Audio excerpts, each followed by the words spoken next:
Exertus Financial Partners offers a range of events aimed at promoting business growth across multiple areas, including leadership, efficient systems for scaling, sales mastery, marketing, and essential business building tools. A highlight among these initiatives is X Builders University, a comprehensive training event tailored to empower independent agents with the skills and resources needed to expand their financial services businesses using the Exertus platform. Recently, their event in Milpitas, California provided a first-hand look at this transformative impact of this program. X Builders University is thoughtfully designed to support both independent agents and leaders, giving them the confidence to build successful businesses, deliver exceptional client value, and develop other financial professionals within their teams. What distinguishes X Builders University is its multi-track approach, where multiple training sessions run simultaneously, creating an immersive learning environment. The event features 3 key tracks: a company overview session for new guests, a business fast start and onboarding class, and a leadership development workshop. Attendees have the freedom to choose the session that best aligns with their current growth goals, making for a highly customized and effective learning experience. The event culminated with recognitions and promotions celebrating partners who have achieved significant milestones. This tailored, multifaceted approach to training ensures that every participant walks away with valuable knowledge and a clear path for future growth and success.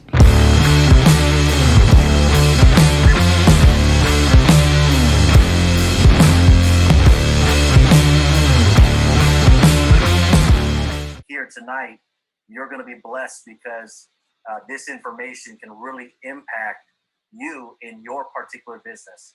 And I'm excited to share with you all the concept of this tax-free income for life. So guys, grab your pen, grab a notepad. I'm going to go ahead and bring to you Mr. David McKnight. Thank you very much, Kyle. I appreciate that really warm introduction, and I'm grateful that all of you from all different parts of the country have tuned in tonight. I'm honored that you guys would take time out of your busy schedules to be with us. And I'm going to start off with a story. It's a pretty interesting story. About 10 years ago, Harvard Business School did a survey, and they talked to people that had $1 million, and they said, "Hey, you got $1 million. Is that enough? Do you feel secure in your retirement? Do you think it's going to last you until you die?" And you know what they said? Overwhelmingly, they said, "No, we don't think it's enough." And so they took note of that, and they said, "Well, how much money do you think you need?" And they said, "Well, we would be much more comfortable if we had $2 million." So they said, "Well, that's interesting." So then they started to interview a bunch of people that had $2 million. They said, "Do you think you have enough?" And overwhelmingly, they said, "No, we don't think it's going to last through life expectancy." And then they said, "How much do you think you would need?" And they said $4 million. They went to people with $4 million, they needed $8 million. Those that $8 million needed about $15 million. What they found was once they hit that $15 million threshold, people started to feel like they had enough money that come heck or high water, they weren't going to run out of money until retirement. So of course that begs the question. Do your clients, in order to have a safe and secure retirement, need to accumulate $15 million by the time they reach retirement, or is there a better way? Well, there is a better way, and that's what we're going to be talking about tonight.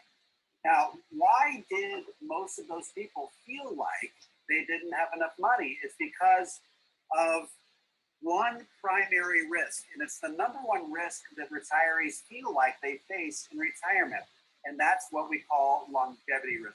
Put simply, longevity risk is the risk of outliving your money, having too much life at the end of your money. Now, why do people fear this? It's because we're living longer and longer lives because of technological advances and healthcare advances. We're living longer and longer lives, and according to the United Nations, we're currently living about 78 years, and that is projected to rise precipitously over time. In fact, if you're a financial advisor, I started 23 years ago. We used to run our projections to age 85. Now we're running them to 100. Life insurance illustrations go to 120. People are living longer and longer lives. The problem with longevity risk, the problem with living too long, is it multiplies the consequences or the likelihood of experiencing 4 risks that are already pretty dangerous to begin with. And these are risks that could cause you to run out of money 15 to 20 years further than you or prior to when you ever thought possible. What are these risks? The first risk we're going to talk about is what we call sequence of return risk. Sequence of return risk is defined as the order in which you experience investment returns in retirement. Now, this is especially acute in the first 10 years of retirement. If you withdraw money from your stock market portfolio in the first 10 years of retirement, and you do so during a down year in retirement, down year in the stock market, you can actually send your stock market portfolio into a death spiral from which it never recovers. And to illustrate that, I'm going to give you a quick example. Let's say that we have two couples, Mr. and Mrs. Johnson and Mr. and Mrs. Brown. But everything about these two couples is the same. They retire at the same time. They have the same amount of money. They want to live on the same amount. They average 6.5% per year. Here is the only difference between the Johnsons and the Browns. The Johnsons experienced negative years right out of the chute in retirement. Their stock market portfolio goes down each of the first 3 years of retirement while they're taking that $50,000 distribution. The Browns, conversely, experience largely positive returns throughout the early part of their retirement. They don't experience those negative returns until the very, very end. Take a look at what happens. Well, the Browns, of course, they're living high in the hog. They never run out of money.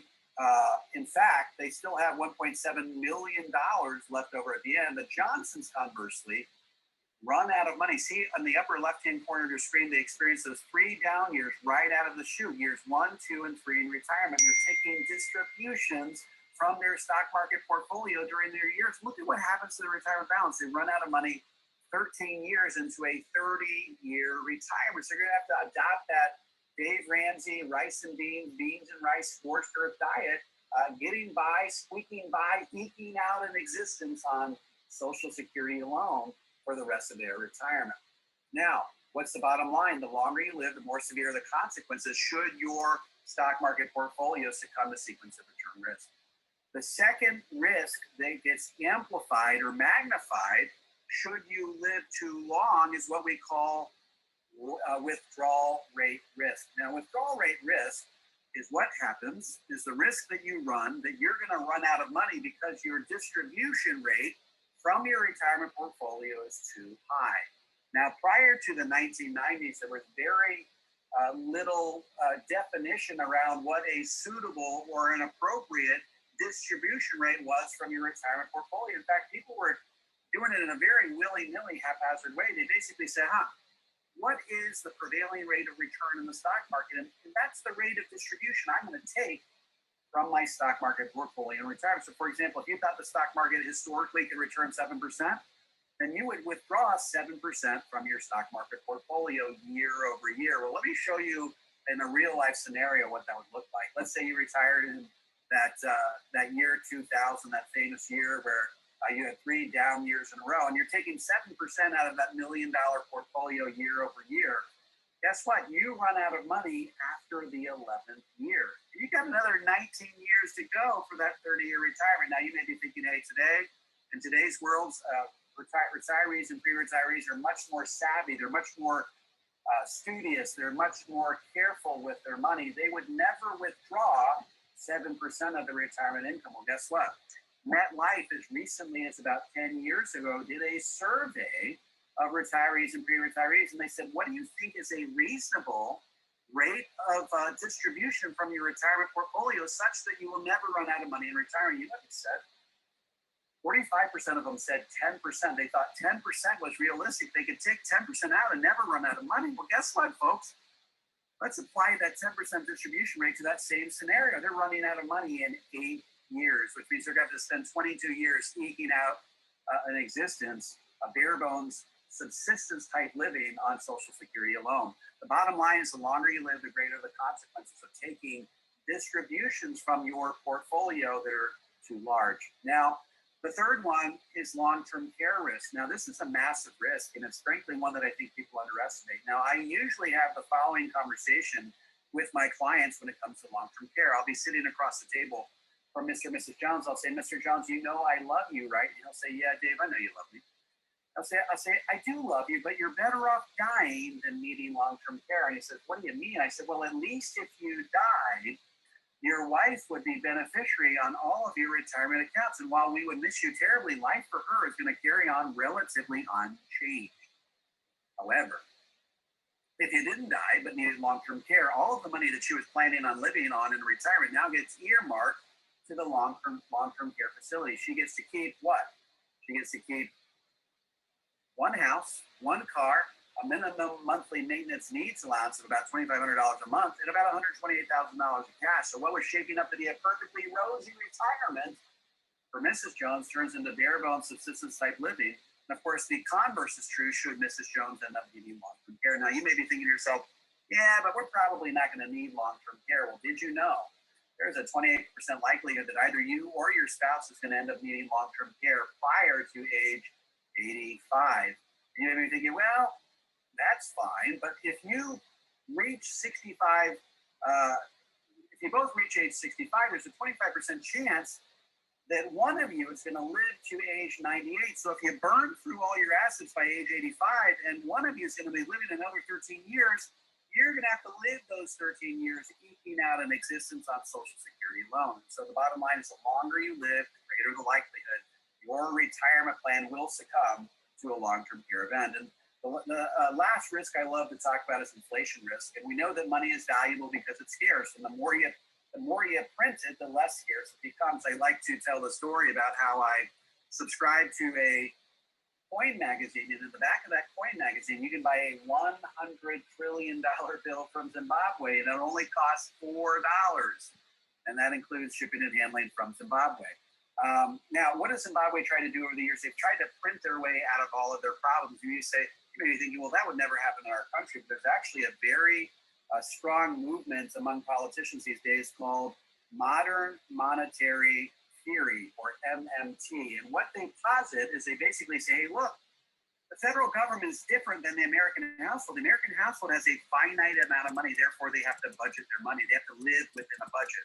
The federal government does not need to live within a budget because they have an infinity bucket.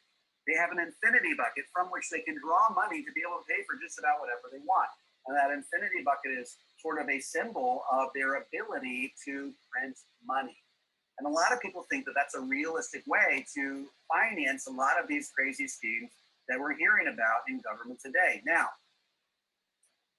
how much money would they actually have to print just to be able to honor all of their promises for Social Security, Medicare, Medicaid, and pay interest on the national debt? According to Dr. Larry Kolikoff out of Boston University, they would have to print $239 trillion, stick it in a savings account today, have it earn treasury rates to be able to deliver on everything that they promise that they can afford to keep. So I don't think that printing money is going to solve our problems. So let's say that somehow, some way, we manage to avoid all of that and inflation stays at only 3% per year. Well, how many of you guys have heard of the rule of 72? With the rule of 72, you take the rate of growth on your assets, you divide that into 72, that tells you how many years till your asset doubles. Well, the inverse holds true if you want to figure out the eroding effects of inflation on your portfolio over time. To take the rate of inflation, divide that into 72, that tells you how many years until your spending power is cut in half. So if inflation proceeds forth at only 3% per year, your power is going to be cut in half in 24 years. But I think we can all recognize that we're probably not going to have inflation of only 3%. So it's about 11 o'clock my time, almost 11 o'clock my time. I'm all talked out. So Kyle, I am going to hand things back to you. Thank you guys so much for having me. All right, David, thank you so much. What incredible, I think 40 plus minutes of your time and information. Guys, you know, these are gems. I was burning up my notepad and my notebook here. And there's a reason why his bestseller, The Power of Zero, sold over 250,000 copies around the United States. And this individual, David McKnight, has been featured Forbes, USA Today, the New York Times, Fox Business News, Bloomberg, Market Watch, CBS, CNBC, Yahoo Finance, and the list goes on. With that being said, thank you so much for tuning in tonight, and I hope you had some incredible value. Thank you so much. Can't wait till we bring you some more information. See you guys. Bye-bye now. All right, team, the time has finally come. The much anticipated announcement of EFPN's top 5 players of the week is here. Let's dive right on in. Starting with our 5th ranked star, Wendell the Dr. Morris. Wendell has been unstoppable, accumulating impressive points in personal production while expanding his organization with new team members. In the fourth spot, we have Andras Colazzo. Andras isn't just recognized for his impressive achievements in personal production, he's also driving exceptional growth and momentum within his agency, making his mark through exertives. Now brace yourselves for our third-ranked player, Anna McKnight. Anna has delivered a top-notch performance in personal production and continues to go above and beyond in providing exceptional service for her clients. Moving up to second place, let's show some love for Edgar Lozano. This is Edgar's debut on the leaderboard, and he's making a statement by going all out for his clients, which is clearly reflected in his outstanding personal production these past few weeks. And finally, the moment we've all been waiting for, the top position. We're thrilled to celebrate Martha Selly as our number one player this week. Martha has consistently led the leaderboard, achieving remarkable points in personal production. Her dedication and leadership sets a shining example for us all.